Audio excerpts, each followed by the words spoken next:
to work with spans of time.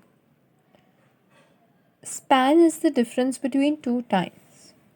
So in Python, if we want to find if we want to find how much period of time has passed between two dates, that time we use span. So for that, first we import the module date time and we create an object of it using the variable dt.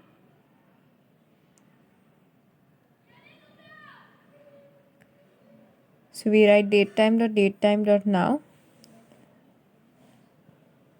And now we will create a variable fdt for future date.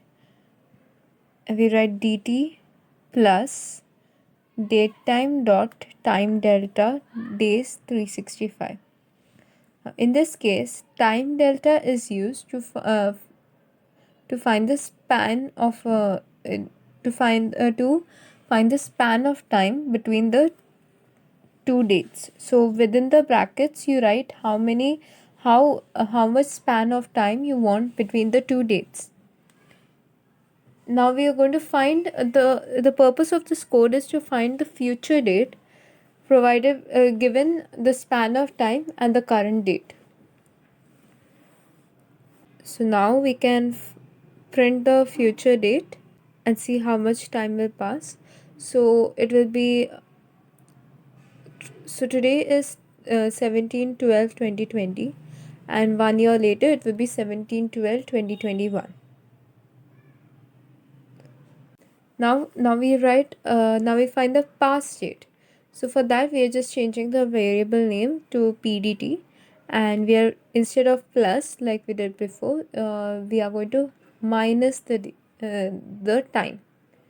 So from current day, how much given the time span of 365 days, what was the past date?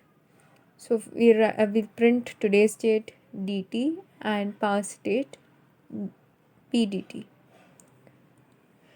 When we hit run, the time we get today's date is 2020/12/17.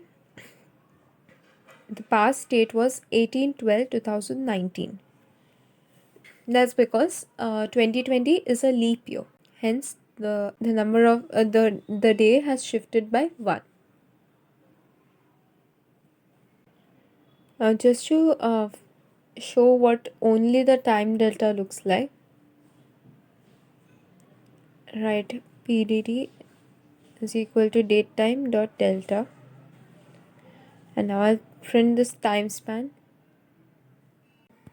First we put the time span as 365 days, and when we print this it will say 365 days and 0 hours 0 minutes and 0 seconds.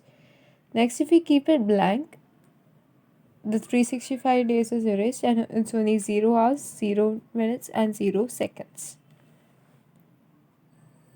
So this is how time span works in Python.